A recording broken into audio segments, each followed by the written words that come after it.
Well, hi, everybody, and welcome again to another episode of 100 Yards of Football. This is our Take 5 session with Steven Travers. Along with me, our producer and engineer is Logan Landers. And thank you, Logan, for the job you've been doing today. And we have to kind of on the fly, if you don't mind, Vincent, we'll talk about this just a little bit. We had some extreme technical difficulties that didn't allow for the normal show that we were going to put together with Lynn Kane. We're going to have to reschedule that. But sometimes those things happen, right, Vincent? You gotta roll with the flow, and maybe you need to bring in the left-handed relief pitcher. Hey, situations happen. The main point of it is with the internet, you can come back another day. Maybe it just went in the air for us to have a great show with the legend himself, Mr. Lynn Kane. But that's all right, though. We got some very talented people with us today. And one very talented person who knows all about USC football. Look at him. Mr. Steven Travers ready to go. So we're going to have a great show, gentlemen. Back to you, Hawk. Yeah, well, Steven, I know that your opportunity to meet with Lynn beforehand in the books that you've been writing, that just didn't happen. But this would have been actually a first time for that. So we're sorry that didn't happen. But we will do the best we can to supply original content and some important things regarding this weekend's football. First and foremost, when you're writing your book, Steven, obviously there's a lot of research that you have to do. Give our viewers just a little taste of how long it takes for you to interview just maybe one specific person when you're going to write a chapter or a portion of a chapter, and use their comments, use their recollection, and use their insight when you're putting a book together. Yeah, it's funny. When I was writing a lot of those books, mainly between 2004 2011, those are most of the USC books that I was writing. I did not have an iPhone like we have today. And what I would do today is I would just record it. And I didn't have that ability. I had a tape recorder, which lasted about 30 minutes. And it didn't always sound very good. I also tended to work on a landline because I didn't want to be getting a lot of people returning phone calls while I'm driving to the gym or, in my car or wherever I am. I'm not able to conduct an interview under those circumstances. So I wanted my interviews to be done with a landline that had a speakerphone. And I could make notes, but I would type out their answers on my computer. It was really the fastest way to do it, and then sort of clean it up later. But yeah, you always, and it's best if you have a time schedule. But sometimes you would call a player, and you would just introduce yourself, and they don't know who you are, and you say, "I'm writing a book," and you would say, "I'm looking for an opportunity to interview you," and sometimes I would say, "Well, what about now?" And if they've got an hour and I have an hour, and boom, there's your interview. And you always have their phone number to get back to them, or an email address. I always get all their information because I wanted to be able to let them know when the book was out. And anybody I ever interviewed, I always sent a copy of the book signed by me to them by mail. I always wanted them to get that. And so I was able to establish a lot of friendships with people, not just at USC, but at other schools. I got to know John Shara, for instance, and later, I'd met him earlier because his son was a great high school football player at St. Francis High School, where, the Franciscan monks with their haircuts, Harper, we talked about. Yeah. But anyway, they have the robes. Yep. The robes. I always thought that was just an anomaly that you're in, the city of angels, the city of Los Angeles, with all of its sensory pleasures, and there's these guys, just back to medieval Francis of Assisi times, and that's it's really something. Yeah. But anyway, like I said, I've made a lot of friends with people, and I'm still friends with a lot of people from Alabama too, that I was able to interview and send books to and become a part of their lives. Well, in the part of storytelling and making sure you get it right, obviously, communication is an obvious portion of that. But the best way to do it has changed in so many ways, where you can now video and record and not miss a beat, as opposed to having an old tape recorder and having to flip it around at 30 or 45 minutes and having mail or whatever else that I guess carrier pigeon at one point was the way people used to communicate. But did you have um, a answer machine that said, "Hello, thank you for calling. We are not here"? That initial hello back in the day, one of the first ones that had a pre-recorded message. That was the cat's meow. You had to have one of those, and then call waiting. You remember using call waiting for the first time, Stephen? No, I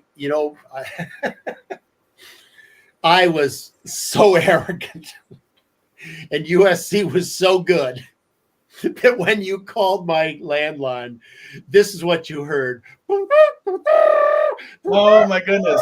Bum bum, shh, bum bum bum, da, da, da, da, da, da. And it would go on, and then finally I'd say, "Fight on! This is Steve Travers. Leave your message." And if you were a Trojan, you just loved that message. My agent would call me. He'd go, "Oh God, you got to get rid of that message." Because people, his thinking was, some people are very busy. They don't want to listen to, a tribute to Troy, for a minute before they're given an opportunity, and they're just going to hang up the phone. And those days, you didn't know who called you. You didn't show what the number was. The only way you knew, you had to go on the internet and look up your account, on the web, and it would show who might have called. Like, there's a phone call from such and such number they were on the phone for 12 seconds on such and such date at such and such time. Oh yeah. And I don't know who that is, but yeah, that was something that I did. And I don't know whether I should have done it or not, but I couldn't help myself. Yeah, third-party calling, where you had to click and hang up, and then it would get your buddy, and then you click and hang up again, and then it would get the three. Vincent, do you remember the first time that you were able to take care of such amazing technology that was new and state-of-the-art back in the day? Probably, I would say around about 99. I'm an old school guy. I just like everything old school. I'm still a guy that still reads a book. I still have problems operating my phone. So I just like everything in front of me. And when I really got in the hand of technology, it was probably in the mid 2000s. Yeah. To be honest, because I was scared to get on the internet. I really was. Like I said, old school, taking notes like Mr. Travers, writing everything that's dictated. Like I'm in school back in an astronomy class with almost 400 people. It just took me a time, but I realized that if I'm a progress in my older life, I need to kind of step my game up a little bit in the era of technology. Well, there's nothing to fear but fear itself, is what we were told. But I have to admit, there are some things about the unknown world of where do I go and how do I click onto this and what's next. And it does create an anxiety that some people say, "Nah, I'd rather not deal with that." Well, we have an anxiety, and we don't know what's going to happen in the world beyond as we're looking at the NCAA playoff picture. Some things that have never happened before. We've never had 12 teams. We haven't had multiple weeks. We haven't had, how are we going to pay for all of the trips and the tickets and everything that's going to be a part of this? So we're going to look into this just a little bit here today. And Steven, if you don't mind, I'd just like to ask, or at least begin with, what excites you about the bracket and the playoff picture that's going to start this Friday night with Indiana going up to Notre Dame? And if you don't mind, say, what are you wondering? I don't know if this is going to work. Or do either of those apply to that question right there? What in particular is either fondly appreciated or a part that we haven't figured out the answer to this yet, and we're here just 4 days from having it happen? Well, yes, I think your question is very appropriate, and what I really see a post Nick Saban era, and maybe we're going to get into a Bill Belichick era, but that's something we discussed last week, but that's for another time. I look at this bracket and I do not see anybody who stands out as they're going to win it. I see probably the most even field in college football that we've had in some time. And I think it's going to be really exciting, and it's going to be there. Anybody could pull this thing out at this point. Even the teams that lost the conference championship games, those were mostly close games. You have an unbeaten Oregon team, but they are not that much better than everybody else. So they might be ranked number one, but I don't think that they're far and away the favorite to get to the championship game. Anybody could go. So I think it's a really exciting time in college sports. There's a lot of ups and downs, a lot of good things and maybe some bad things, but this is one of the good things. One of the things that Vincent and I discussed a little bit earlier on a different show is if Texas, for example, wins out and becomes their kids will have played 17 ball games. That's a lot. That's an NFL schedule for a single year jump from 11 or 12 games if you play for a conference championship and then a bowl, or if you had the BCS last year, the championship they had, you get those 2 extra games, but now there's 3 additional on top of all of that. Is that good for the game, or how do you assess that real quick? Well, I don't really think it's good for the game. It's good for money. It's good for college ratings, and all these games bring in a great deal of money, not to mention economies in where each of these games are played. 50, 100,000 people showing up in a city to stay in hotels and eat at restaurants and buy tickets and fly in planes. And these games are all on television with big money. So I'm not really a fan of things that are driven by money. And I do think that 17 games is too many games for a college football player to play. There are too many opportunities for injuries. And obviously these are elite teams with elite players. So the players with the best chances of having great pro careers are the ones who are at most risk of hurting themselves by playing too many games. And plus they're playing almost back to back on each other, really. And so they're going to be tired. And that I don't like.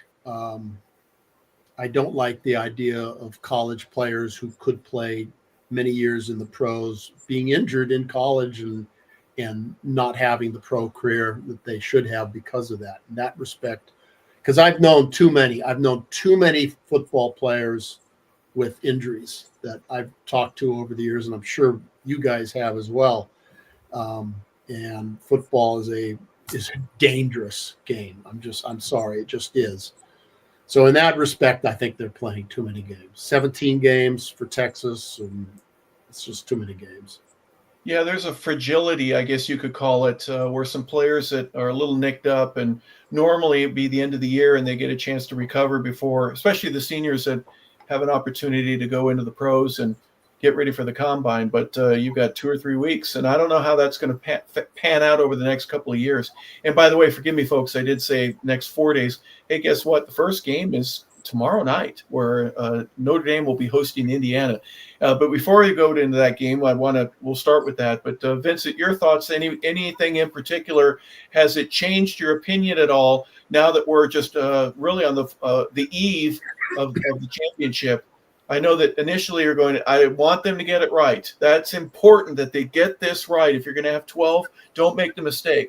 And they may have, but has anything changed in your opinion over the last few days that makes you think, okay, look, I'm dealing with it. I'm going to get over it. And now it's time to play.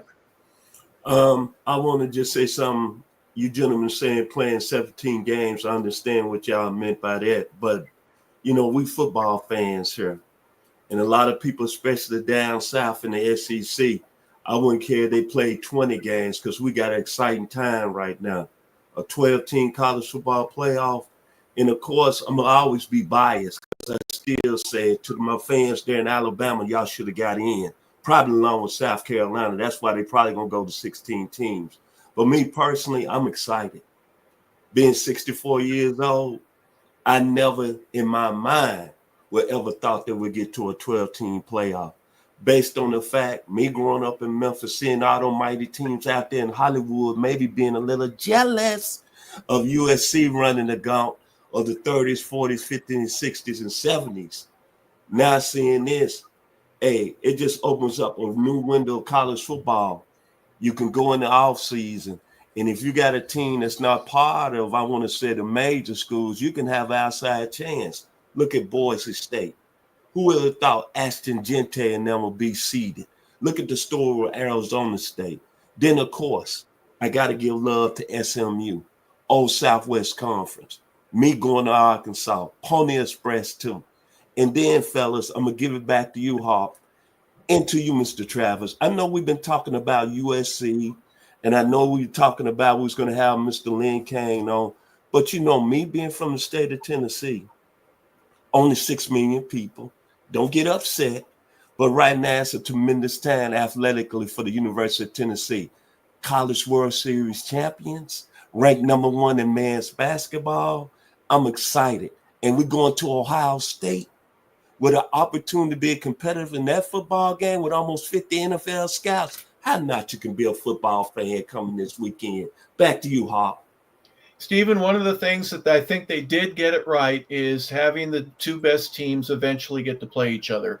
Stephen, I know you remember the times when you'd have to watch the Rose Bowl to see how Michigan and SC played, and then you got to stay up late and make sure that the Orange Bowl with Miami or Oklahoma, Nebraska, whoever, in a different game, the winner or loser, the national championship hinged on how the outcome of that was. So it was a real full day from the time you woke up to watch the Gator Bowl until the Orange Bowl ended at about midnight Eastern time, or maybe a little bit later.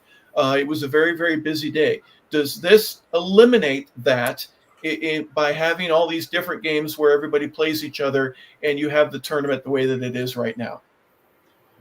Yeah, it does. It does take away from that aspect, which was fun. Getting back to these games, I would eliminate conference championship games if we're gonna do this. I think it would give the teams more rest from the end of the season. I mean, it's just playing too many games, and they're playing the middle. I think they're still. Well, I guess they're finished with their finals, but you got to practice, get ready to play a game on the road, and do finals at the same time. I don't know if that's still anybody cares about academics and college sports anymore, but some people, do want to get an education, do care about their grades. So what I recall so well, Harper, getting back to your question, is 1978, and USC had beaten Notre Dame in a game that I attended. A fantastic game, and put themselves in a position to win the national title. But entering the New Year's Day, it was not a for sure thing, and we had to beat Michigan. And then Oklahoma was playing Lou Holtz in Arkansas in the Orange Bowl. And if Oklahoma won that game, Barry Switzer was certainly going to put on a PR blitz saying the Sooners should be #1. But Arkansas just took it to them, beat them something 31-3. And I remember watching that game with my dad. In fact, I think we watched it in a hotel room in Gorman after leaving the Rose Bowl, and then getting outside of Pasadena, but we didn't want to drive all the way back to San Francisco. So that was really something. But that's how it was in those days. If you look at 1977, Notre Dame entered the final day playing the Cotton Bowl, which is the earliest game of the day. And they were ranked 5th with Joe Montana.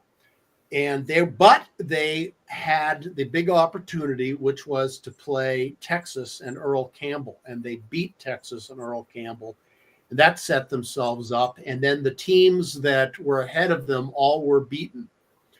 And so at the end of the day, Notre Dame was number one, and they were going to be number one. They were given that vote, I think, the next day. So that was a big day for the Irish, and that happened a lot. Those were. It certainly created interest. I don't know if it's more or less interest than what we're seeing now. Obviously, Vincent certainly loves watching all these games, and they're fun games to watch. All these fabulous college football teams.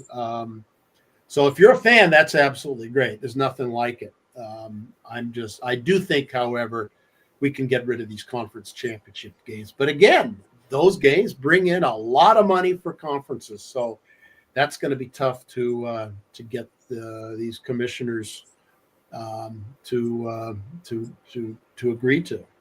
Yeah, good luck with trying to get rid of a game that probably brings in millions and millions of revenue for each of the schools that are involved. Vincent, very interesting concept of what Steven said. I know in our Legends shows, we've had the chance to look at some players who played at schools, and in particular, a couple from the good old days. They were declared national champs, and they end up losing their bowl game, but the national championship was given out before the bowl game took place. Well, one year I can remember 1964, Joe Willie Namath, his last year. If you remember the year he got hurt, he came back and played in the Orange Bowl. Alabama was already voted national champions even before the bowl season, and Texas upset Alabama. And you remember that great goal line stand where Tommy Noble stopping Joe Namath about an inch. Yeah. And I just think that was so unfair. And piggyback on what Mr. Travers said in that Arkansas game, and I don't want to go back, but there was a gentleman by the name of Roland Sales that had 240 yards rushing, and Arkansas won that game 31-6. And if Oklahoma would have won that game, they would have been national champions. But what was so great about that, we just did a legend video on Mr. Earl Campbell on Monday. And remember, Texas winning that game, as Mr. Travers said, Notre Dame being number 5, Texas was consensus number 1. But getting back, and I didn't want to get away from that, but it's been so many times I remember, especially, I don't want to get on Roll Tide fans, but y'all won 2 national championships in the 60s when y'all won them before bowl games. And then you look at the 1966 season when Notre Dame and Michigan State, game of the century, really the first college football game I watched at 6 years old when I knew I was doing something and my senses started coming into my life. The Michigan State team, Bubba Smith, Jimmy Ray, Clint Jones, Notre Dame, Terry Hanratty, the great Jim Lynch. And remember that game, Michigan State jumped up 10-0 and Notre Dame came back and tied. And Aaron Parseghian elected to go for a tie. Notre Dame didn't even play in a bowl game that year, and they won the national championship. So, of course, I like the format, brothers. It's the best thing that could ever happen to college football. Back to you, the BCS was created in order to avoid any conflict at all. No questions would arise. Who is the best team out there? Well, let's let them play. So the idea behind that was to put 4 teams together. I think it was a weak suggestion because you've got 5 conferences and everybody's always on the outside looking in. There's always a team that has a legitimate complaint. Florida State last year. What more do you need to do than go undefeated and you still don't get into the playoffs? So I think this is a better way.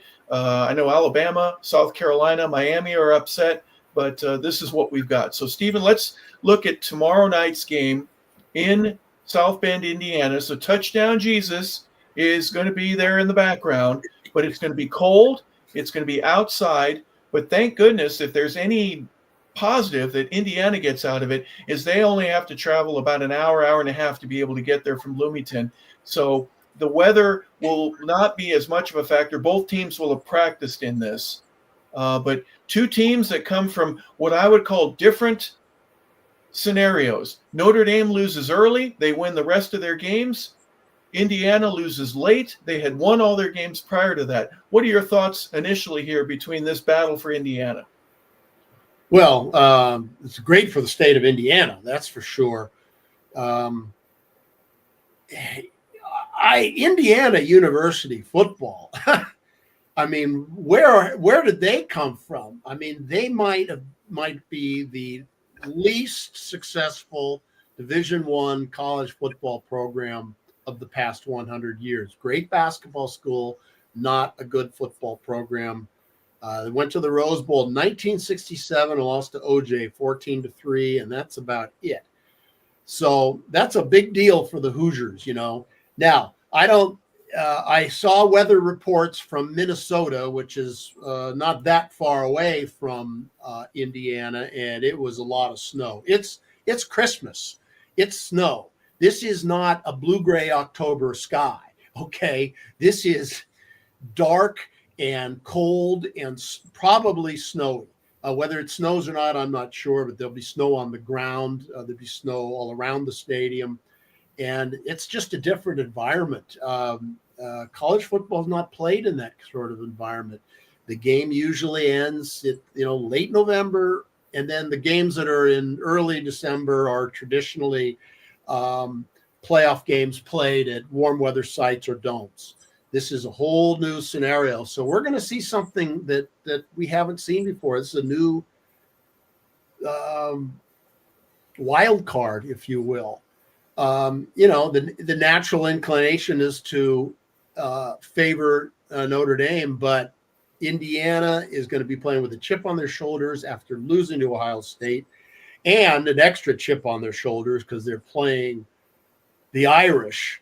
And the Irish don't usually schedule. I can't remember the last time the Irish scheduled IU. I mean, I'm sure they play Purdue every year. That's their game. Yeah. So I think that there's always been some unhappiness with Notre Dame and their scheduling, because Notre Dame for many, many years, not so much anymore, but for many, many years didn't play other Catholic schools. They didn't play Boston College. They didn't play Fordham. They didn't play a lot of these schools that at one time were strong in football, because they did not want to glorify another Catholic school. They wanted to be the Catholic school. And I'm not going to get into it in this discussion here, but their whole history was built on scheduling games in large Catholic cities throughout America to build their subway alumni. Mm-hmm. Yeah. Well, not only that, but do you want a T-shirt that says Catholics versus Catholics or Catholics versus convicts? Which would be better? Oh, I don't know. You could say Jesuits versus the Dominicans. It's like there's the scene in The Exorcist when the cop is questioning Father Karrasch and goes, I think did it. The Dominicans, go bother them. So you're going way back with that. A lot of wow. different sects in the Catholic religion, and sure. There's rivalries with all of them. So.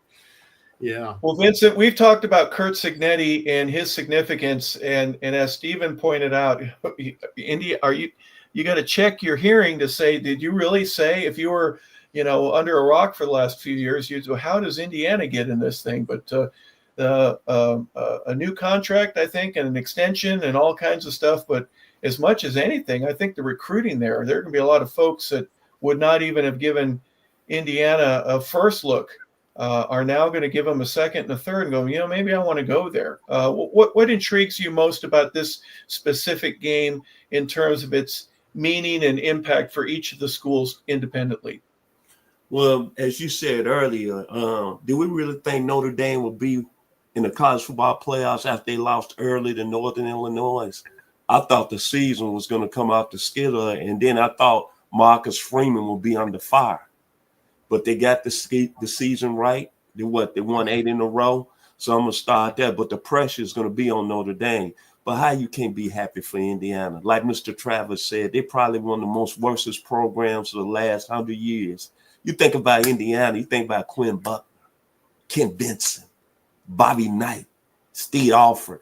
And all of a sudden, you got that young man who's an assistant at Alabama, who was responsible to bringing Julio Jones and Dante Hightower when he was the assistant. And all of a sudden he goes to James Madison, Kurt Cinetti, Pittsburgh, comes out of the same neighborhood as John Calipari and Dan Marino. He brings 16 players from James Madison, and now you got Hoosier, what they call Hoosier spirit, coming all down from Bloomington to Notre Dame. I read something this morning. Indiana's going to bring about 25,000 fans, regardless of the weather. The red of the Hoosiers are going to take over, not from a basketball standpoint, but a football standpoint. And I'm taking the Hoosiers in that game. I love Kurt Cinetti. I think he's coach of the year. He brought 16 players from James Madison. He went to a school. I didn't say it. The authentic historian, one of the best in the game, said it. What you say, Mr. Travers? There was, what, over the last 100 years, one of the worst football programs ever? I think I read in the Wall Street Journal that they have the worst one-loss record in Division I football in history. And they won what? They made your last bowl win was when? 1967? Well, they played the Rose Bowl in 67. They've been to some bowls since, but not major bowls. I don't think they've been in a major bowl of any kind. I mean, I don't know. God, I don't even think they've been in the Holiday Bowl. They have been a no-show. And, another thing, and this goes back to what I had said, these two teams didn't play in conference championship games. And, you mentioned Texas. They did. So here's Texas. They lose their championship game, puts them into the first round. This is a factor. And it's going to be a factor in the near future unless they change it, these championship games, because the team that goes to that championship game plays that extra week, loses, and then still is in the playoffs, and then they've only got a couple weeks to get ready while their team is supposedly studying for finals. That team is going to be under the gun. So, Notre Dame and IU didn't play in championship games, so they've got a little bit of rest before they enter into this picture. So, maybe Notre Dame's smart that they're not in a conference. They're not in a conference, so they don't play that championship game. And they put together a good record. They're going to make this 12-team playoffs pretty much any year that they're good enough. But I would say this, though, and I'm giving back to Harp. You know that movie Heat with Robert De Niro and Al Pacino back in 1995 that was shot in L.A.? The Heat is on Marcus Freeman for tomorrow night. Notre Dame. Back to you, Harp. Well, there's going to be heat in Ohio also if things don't work out right. But the first game, folks, it's going to be tomorrow evening, December 20th. It's an 8:00 kick. It'll be on ABC. 11-1 Indiana against 11-1 Notre Dame in the battle for the Hoosier State. It'll be very interesting to see how that turns out. And I don't know if you have an hour pregame show. I'm sure if there's 25,000 people that are Bloomington natives and followers of the University of Indiana, they will be come hell or high water. They're going to be there and they're going to support their team. Very interesting scenario that's going to be taking place there at Notre Dame. Another team that surprised a lot of folks, Stephen, we'll start with you. SMU, they're 11-2. They finished first in the ACC. Even though they lose the championship game, they technically not only were not eliminated, but they allowed Clemson to stay in if it works out, the way that some people have been writing about it. But this is going to be a very, very difficult Penn State team to beat, especially when you've got 105,000 people. I don't know how many from Dallas are going to make it. But you also have the weather that's going to be a factor there that, in my opinion, it's going to affect a team from Texas a lot more than it is a team from Indiana to go up into the cold. Yes, it should. I've said from the beginning, the real question is, who would win between Alabama and Southern Methodist? Because I think Alabama still could beat anybody on any given Saturday. it goes, but that goes to show what a great coach Saban was. The thing about Saban was he just had those guys ready to go every Saturday. They didn't have letdowns. They didn't have, catch games. But that's what happened to Alabama. So now SMU is in it, and I don't know. It's going to be. I don't really have a feel for this particular game, but it's going to be played in, as you say, in conditions that are not necessarily agreeable to Texas fans. But I'm sure that the Mustangs will travel well, like most of those teams do. Let me put it this way. Let me ask you, if this game were in Dallas, let's say they played it at where SMU has their home games, would that make a difference? Of course. Yeah. Yeah. I mean, there's no question. That's the new wild card that you see in the first round of these games that are played on home stadiums. Yeah.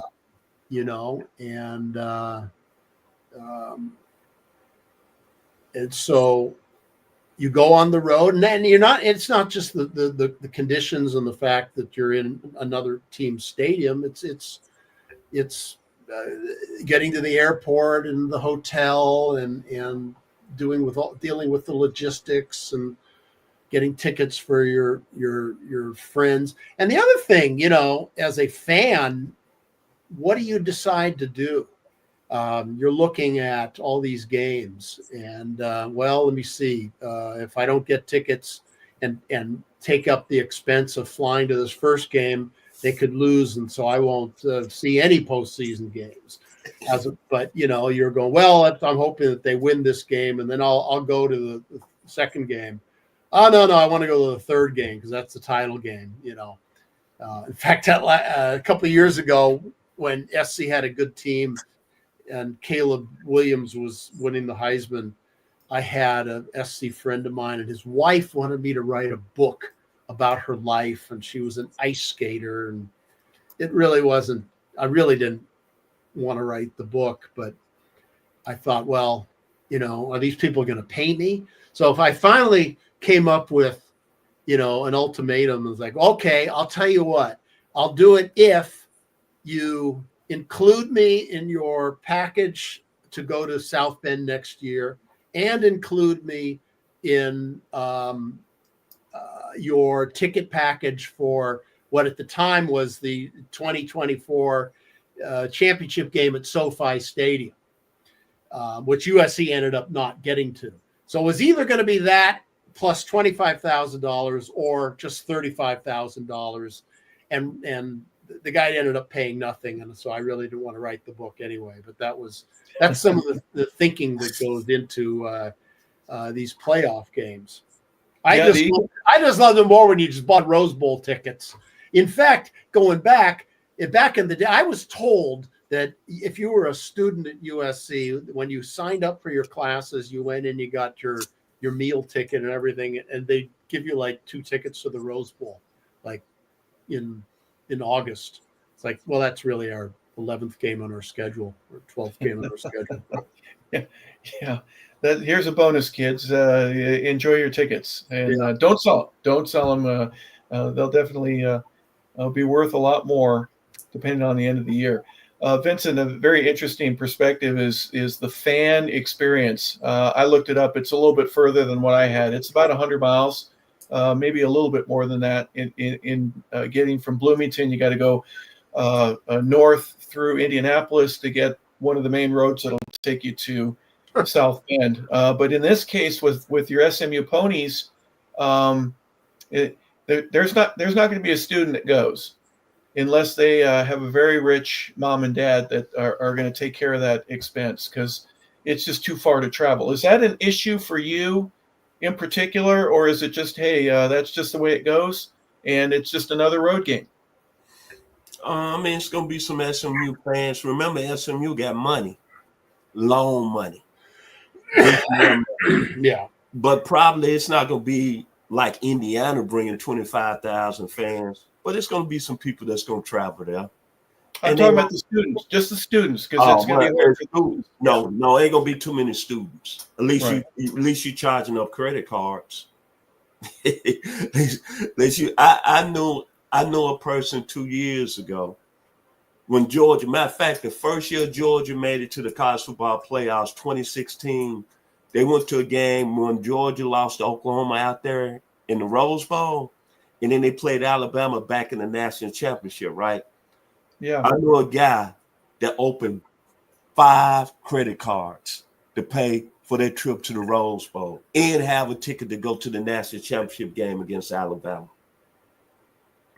He opened 5 credit card accounts, paid for the full trip out there to the Rose Bowl, then came back the next week. And you know the tickets were real high when Georgia played Alabama in the national championship game. I think he paid a crazy number for the ticket, like $2,500. Well, for one ticket. Yes, sir. To go to that football Just buy game. one ticket, or did he get 2? No, he got 1. Hmm. Die-hard Georgia fan. Yeah. Stephen and I are going to tell you buy 3, sell 2, and then it pays for the 1 if you can do that. But obviously, you need to start a GoFundMe. And we mentioned earlier about our fear of going online. I certainly don't know how to do that, but there'll be some that do that. All right, let's look at the next game now. We're going to talk a little bit about Clemson and Texas, if you don't mind. Here you've got the Clemson Tigers who win the championship game for the ACC. Otherwise, Stephen, I'm thinking they're not getting in. If they lose the ACC championship game, they're going to be out, and that's open. That's an open spot for Alabama, South Carolina, or Miami. But it didn't turn out that way. They end up getting that field goal late in the ball game, and they're in. But they got to play against 102,000 people there in Austin at Longhorn Stadium. That's not going to be an easy task for Clemson. I mean, no, but I don't know. I have a funny feeling about this game. I think Texas really wanted to beat Georgia and really wanted to avoid having to play this game. It's nice to have 102,000 people at your home stadium and everything, but I think they would much rather have rested. So, of course, the other team would like to rest too, but this game could go. Now, I think Steve Sarkisian is a brilliant offensive coach. And they do have a great quarterback, and I think he's going to. This kind of reminds me a little bit of the game with Georgia, where they were Texas was winning that game. I mean, Texas was just killing them early, but they were not winning on the scoreboard. So Texas might start slow in this game for the reasons that I mentioned, and then it's going to be up to Sarkisian and Ewers, their quarterback, to become a brain trust and come up with the plays that they're going to need, because Clemson's going to come out there trying to prove themselves. So I don't think this is an absolute victory, but I'd give the Texas a fairly slight edge. Vincent, you've got 10-3 Clemson, as you heard just a moment ago. If they lose the ACC, they're out. Most likely, they wouldn't have made it. But since they were the conference championship winners, they get an automatic bid, and kind of lower ranked, if you don't mind. It's just that 3 losses is pretty critical. And then Texas, of course, the only 2 losses on their schedule, and they played some good teams. A&M, they had Michigan earlier in the year. Everybody in the SEC that they play against was ranked at one point or another, it seems. Ole Miss, LSU, South Carolina, even Kentucky had a pretty good season this year. So 11-2 Texas. What are your thoughts here with just really a day and a half before this game gets underway? What I think about Dabo Swinney. He did it his way. I'm always going to say that. He didn't want to get in the transfer portal. And he said, you know what, I'm going to build my own culture, and we still going to get to the college football playoffs. We didn't think Clemson was even going to be there after we saw him play against Georgia in the first game of the year and how Georgia dominated. Yep. But Clemson kind of weathered the ship. They had a critical loss to Louisville. They lost the end of South Carolina. But Dabo Swinney, I know he got a Christmas list that he got to get a Christmas present for. Fran Brown. in Syracuse. Dabo said he gonna buy him a present, and probably already sent it to him. And when I think about this football game, I'm gonna say this: Cade Klubnik, the quarterback from Clemson, played at Westlake High School in Austin, Texas. He coming home. Motivation. Back to you, Harp. I'm riding with the Tigers. Yeah, he's just 20 minutes away from the stadium there. Didn't go to Texas for obvious reasons, and he's going to have to weather that storm and shoulder the weight of this big game. But the winner of this one ends up going against Arizona State. And the final game that we're going to look at, and Steven, I'm just going to tell you right now, Vincent's walking on water when it comes to, talking about how happy he is about anything that happens in the state of Tennessee, especially with the Vols. I know he's partial to Memphis, but he accepts both teams. It's kind of like saying I like SC in football and UCLA in basketball. You know what I mean? I totally relate to that. Yeah, but number 9 Tennessee, again, they're 10-2. Vincent, so we'll start with you. Do I have to say anything else? And by the way, if your Volunteers win this game, is there going to be a vacancy in terms of the head coaching job at the University of Ohio, or at Ohio State University with the Buckeyes? Mr. LeBel and Mr. Travers, I'm going to say this. If Ohio State loses that game on Saturday night, I think both of you gentlemen before the game, need to go to Vegas and probably put some money on that if Ohio State loses this game, Ryan Day will not make it to Sunday morning. Now,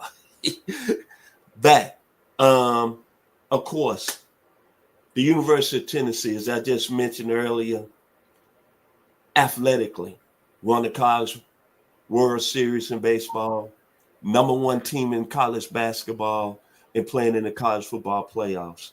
That's never happened in my life for my 64 years. So, of course, like Mr. Travers say, I'm going to be arrogant.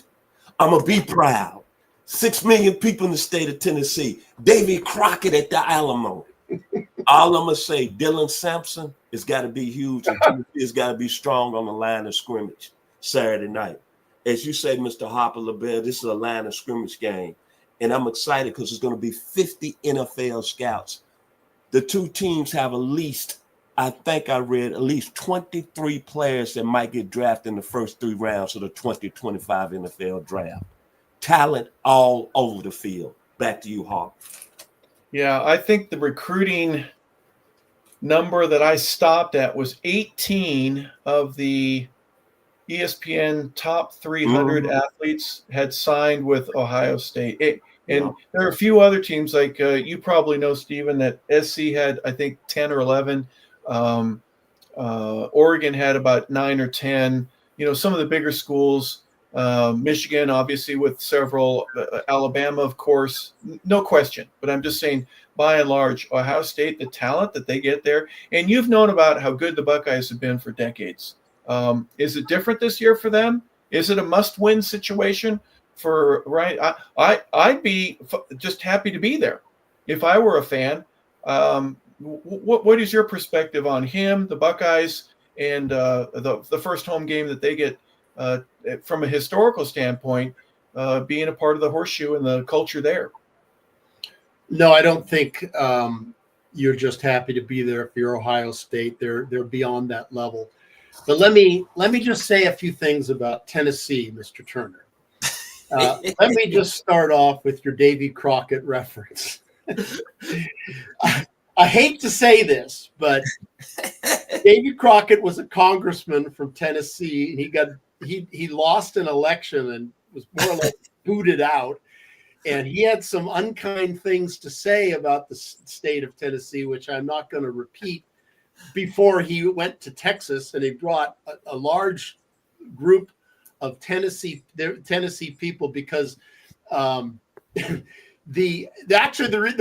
reason they went to Texas was because the Mexican government was unable to defend their farmers in Texas, and they put out a an advertisement in the newspapers in Tennessee I saying love it. we want men with guns to come to Tennessee, and you can plot lands, and anything you catch you can keep without being taxed.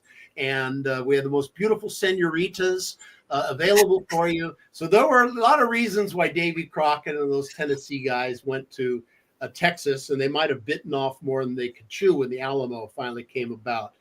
Next, I grew up with a guy named Dino Lobertini, and Vincent, you and Mr. Lobertini would get along famously. Dino, his father, you might even have known his father, Lobertini. He was a legendary weatherman in, I think it was Nashville, in the 60s and early 70s. And I believe he was the man who hired Oprah Winfrey to be the first African-American woman on a news station in Tennessee at that particular time. And then Mr. Lobertini got a job with, I believe it was Channel 5 in San Francisco. And so he came out to San Francisco, and this is where I meet his son, Dino. And all I'm hearing from Dino is Tennessee this and Tennessee that. And his grandmother was sending him the Nashville Tennessean every week. Yep. He was reading it, and I'm showing it to me, and I'm hearing everything there is to know about the Tennessee Vols and Johnny Majors and you name it. So you and Dino would definitely get along. I see Tennessee in this game. I think they're going to represent the Southeastern Conference. I think they're going to go into cold weather, but I think they're going to perform. I think they're going to be an upset factor in this game. So I'm with the Vols in this one. Nico Iamaleava, the young freshman, redshirt, if he has a good game, I tend to agree with you, and I'm sure you do as well. I think a lot of pressure on that young man's shoulders, but he's got such a talented group of guys, so many athletes around him. I think the speed will be a factor, but I don't know if the cold will be more of a factor, because when you're fast, it doesn't matter how fast you are when you're cold. You're not that fast. You slow down. And the size and mass of Ohio State, especially in their offensive and defensive line, will be an issue. But speed kills. There's no substitute for it. Any final thoughts before we go? Vincent, let's start with you. Love the presentation by Mr. Travers. I didn't really know that at the background like that with Mr. David Crockett, but I would say this. College football is at another level. I'm just so proud of the University of Tennessee being there. I'm sorry and apologize if I really offended anybody, because what I brought up, what they've done over the last year or so, the University of Tennessee program. And all I got to say is this. There's two gentlemen by the name of Sam and Dave. They had a song, I'm a soul man, walking down the dusty road. The gentleman that wrote that lyrics grew up next door 2 houses from me. His name is David Porter, legendary songwriter from Stack Records. So let me throw that out there too to you, Mr. Travers. Do your history on Stack Records in the barcades.